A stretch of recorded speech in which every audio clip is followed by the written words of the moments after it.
maging alerto sa ginagawa ng China. Patuloy ang panghaharas ng China sa Pilipinas at maaaring hindi na sila titigil sa ginagawa. Masyado na silang agresibo at hindi na makatao ang ginagawa gaya ng pagharang at pagtapon sa food supply ng mga sundalo at ang pagpigil na ma-evacuate ang may sakit na sundalo mula sa BRP Sierra Madre. Hindi nakatanggap-tanggap ang ginagawang ito ng China. Sa kabila ng mga panggigipit na ito, wala pa rin tiyak na hakbang ang pamahalaan laban dito. Maliban sa pagpapail ng diplomatic protest, wala nang iba pang ginagawa ang pamahalaan. Marami nang isinampang protesta ang Pilipinas pero hindi pinapansin ng China. Para sa kanila, walang kuwenta ang protesta. Katulad din ng pagsasabing ang napanalo ng kaso ng Pilipinas sa Permanent Court of Arbitration noong Hulyo 2016 ay kapirasong papel lamang. Ngayong buwan na ito, 2 insidente ng panghaharas ang ginawa ng China Coast Guard sa mga barko ng Pilipinas. Una ay ang pagharang sa barko ng Philippine Coast Guard habang ini-evacuate ang isang may sakit na sundalo sa BRP Sierra Madre.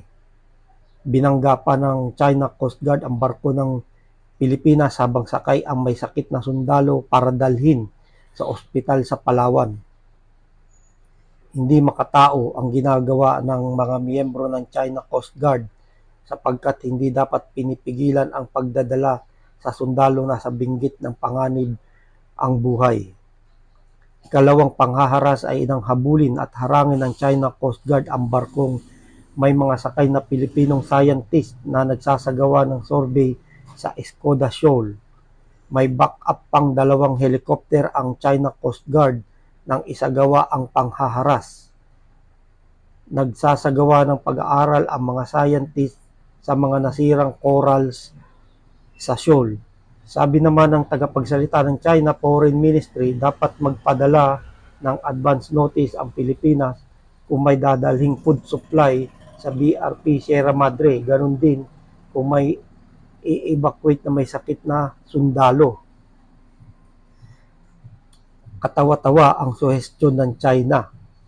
Hihingi pa ng permiso ang Pilipinas sa kanila para makapagdala ng supply sa barko na nasa sariling teritoryo. Kung ganun ang gagawin, para na rin inamin na hindi sa Pilipinas ang Ayungin Shoal.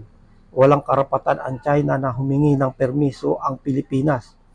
Ang survey ng Okta Research noong Marso 2024, lumabas na 76% ng mga Pinoy ang nagsabi na malaking banta ang China sa Pilipinas. Tama ang survey na ito, banta sa Pilipinas at China, kaya nararapat na maghanda sa anumang mangyayari. Posibleng may gawin ang China sa Pilipinas na maaaring humantong sa magulong sitwasyon. Maging alerto sana ang lahat. Dito naman makikita kung totoo ang pangako ng US na tutulungan ang Pilipinas sakaling may lumusob na kalaban. Sana totoo ang pangako ng US.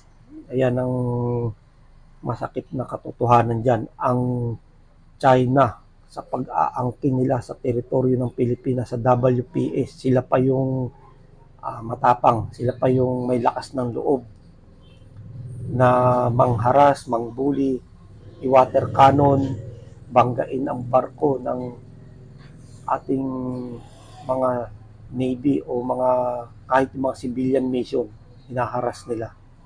Kaya dapat matigil na ito. Sana maging maayos yung ginagawa ng China na yan. Dahil hindi naman sa kanila yan.